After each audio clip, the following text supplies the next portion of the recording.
انسان اپنی زندگی میں اپنی قیمتی چیزوں کی حفاظت کرتا ہے.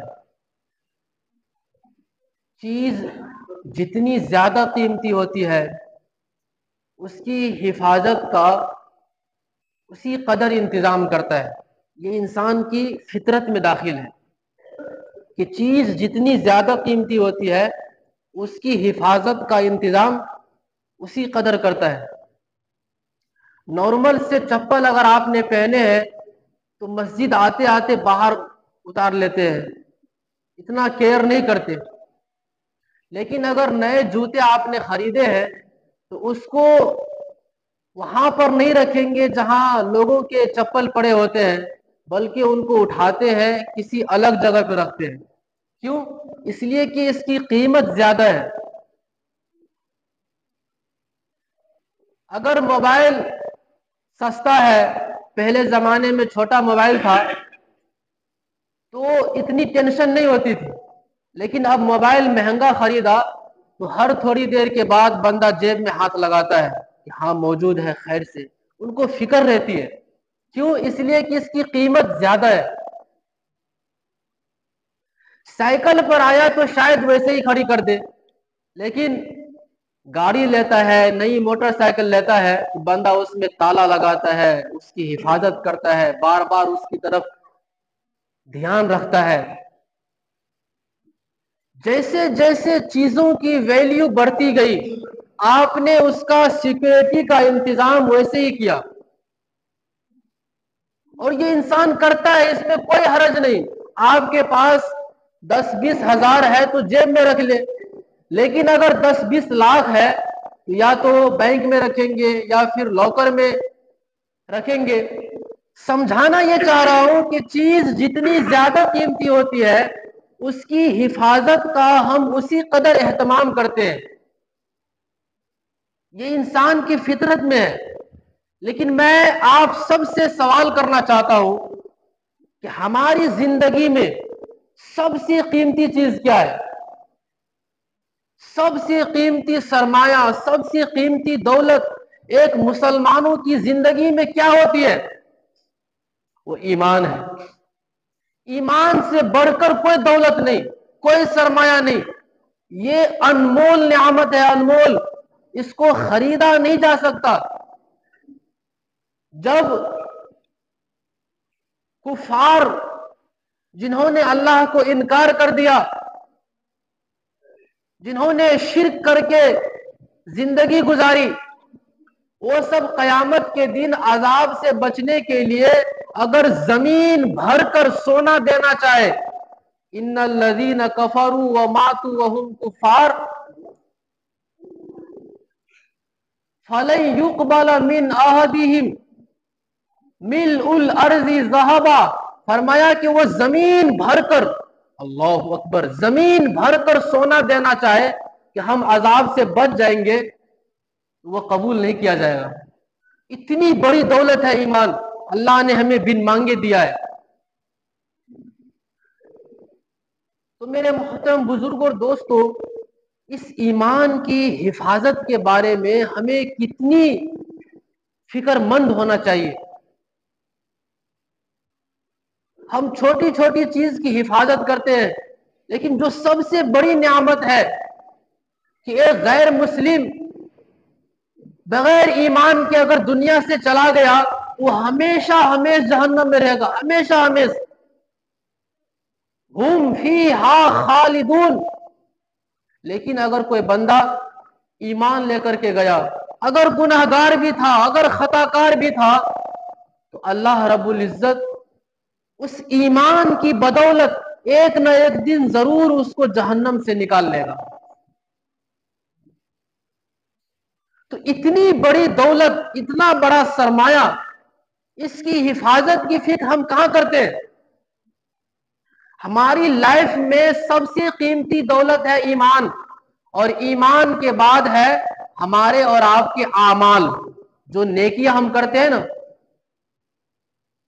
یہ ایمان کے بعد سب سے بڑی دولت ہے. کتنی مشکل سے ہوتی ہے نیکیاں آج کے دور میں. بندہ بڑی مشکل سے نماز پڑھتا ہے، بڑی تکلیف کے ساتھ روزہ رکھتا ہے، گن گن کے دن پاس کرتا ہے، بڑی تکلیف کے ساتھ زکوٰۃ نکالتا ہے، اللہ کے راستے میں خرچ کرتا ہے، اور ابھی بھی مسجد میں کتنے حضرات بڑی مشکل سے آئے ہوں گے، اگر کسی کو کوئی کام ہوگا تو اس نے افسوس بھی کیا ہوگا کہ یار آج ہی جمعہ پڑ گیا۔ تو آج کے دور میں نیکی کرنا بہت دشوار ہے، لیکن اگر یہی مشکل سے کی ہوئی نیکیاں اگر برباد ہو جائے تو پھر بچے گا کیا؟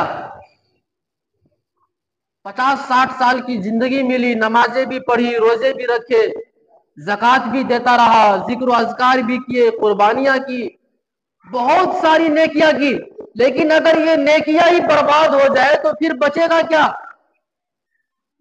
آج ہم اسی ٹاپک پر بات کرنے آئے ہیں۔ خدا را جس طرح موبائل، موٹر، کار، گاڑی، سونا، چاندی، زیورات، جس طرح ان چیزوں کی حفاظت کرتے ہو، کبھی اپنے ایمان کی حفاظت کے بارے میں سوچا؟ اپنے اعمال کی حفاظت کے بارے میں سوچا؟ پہلے میں ایک مختصر سا واقعہ سنا کر بات شروع کرنا چاہتا ہوں تاکہ بات سمجھنے میں آسانی ہو۔ ایک شخص تھا، اس کی ایک چھوٹی سی بچی تھی 2-3 سال کی۔ جیسے ہی بچی ہوئی تو پتا ہے کہ ظالم معاشرہ نے لڑکی کی پیدائش کو زحمت بنا دیا ہے، حالانکہ اللہ کی رحمت ہے، ماں باپ کو خوش ہونا چاہیے، لیکن معاشرے نے اتنی تکلیف بنا دیا ہے کہ جو کمزور گھرانے کے ماں باپ ہیں وہ لڑکی کی پیدائش پر سے ناراض رہتے ہیں، ہمیشہ غمگین رہتے ہیں، ان کی زندگی تکلیف میں گزرنے لگتی ہے۔ تو جیسے ہی اس آدمی کو ایک بیٹی ہوئی تو اس کے ذہن میں ایک ٹینشن سوار ہو گیا کہ میں جب میری بیٹی جوان ہو جائے گی 10-15 سال کے بعد اس کی شادی کرنی پڑے گی، تو اس کے لیے ابھی سے پیسہ جمع کرنا شروع کرتا ہوں۔ انہوں نے ایک لکڑی کا باکس بنایا، ڈبہ، اور وہ روزانہ اپنی کمائی میں سے 200 روپے کر کے اس میں جمع کرنا شروع کیا، روزانہ کنٹینیو، روزانہ کما کر کے آتا اور 200 روپے نکال کے اس میں ڈال دیتا۔ کبھی کبھی اچھا کھانے کو جی چاہتا، کبھی کہیں گھومنے پھرنے کو جی چاہتا، کہتے کہ نہیں یار مجھے روز اس میں 200 روپے ڈالنا ہے۔ بڑی مشکل سے اپنی خواہشات کو مار مار کر روزانہ 200 روپے اس باکس میں، اس ڈبے میں جمع کرتا رہا۔ وہ بہت خوش تھا۔ جب 10-15 سال ہو گیا، 20 سال ہو گیا، بہت خوش تھا کہ اب میں جب باکس کھولوں گا تو اس میں سے لاکھوں روپے نکلیں گے، بچی کی شادی بھی ہو جائے گی۔ لیکن جب وہ ڈبہ کھولنے کا ٹائم آیا اور اس شخص نے جب وہ باکس کھولا تو اس کا کلیجہ دھک سے رہ گیا۔ ہوا یہ تھا کہ اس باکس میں ایک چھوٹا سا سوراخ رہ گیا تھا جس سے دیمک داخل ہوئی اور ان تمام نوٹوں کو وہ دیمک کھا چکی تھی۔ اب ذرا غور کیجئے، اس بندے کی جگہ اپنے آپ کو رکھ کر سوچئے کہ کسی نے گھر بنانے کے لیے یا بچی کی شادی کے لیے 20 سال تک محنت و مزدوری کر کے، پسینہ بہا کر کے پیسے کمایا ہو اور اپنی خواہشات کو دبا دبا کر اس میں پیسے جمع کیا ہو، لیکن جب وہ باکس کھولے تو کچھ بھی نہ نکلے۔ کیا کیا سوچا تھا اس نے کہ اس باکس میں تو میری زندگی بھر کی پونجی نکلے گی، مگر ایک سوراخ رہ گیا جس سے ساری رقم برباد ہو گئی۔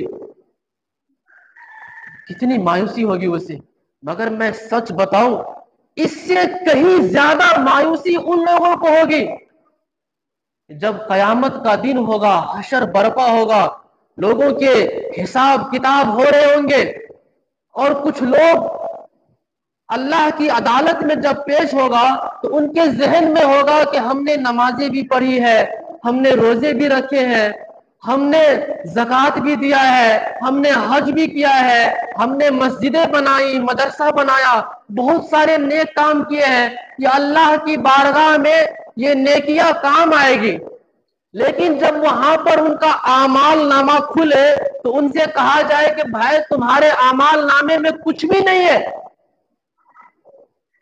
تمہارے اعمال نامے میں کچھ بھی نہیں ہے۔ یہ 20 سال کے بعد جس کا ڈبہ خالی نکلا نا، اس کے پاس ابھی بھی زندگی ہے، وہ پھر سے کما سکتا ہے، لیکن قیامت کے دن وہ آخری دن ہے، حساب کا دن ہے، فیصلے کا دن ہے، پھر سے چانس نہیں ملے گا کہ یا اللہ مجھ سے غلطی ہو گئی، پھر سے دنیا میں دوبارہ بھیج دے، میں پھر سے نیکی کر کے آؤں گا۔ نہ، وہ حساب کا دن ہے، یا تو جنت ہے یا تو جہنم ہے، تیسرا کوئی آپشن نہیں ہے۔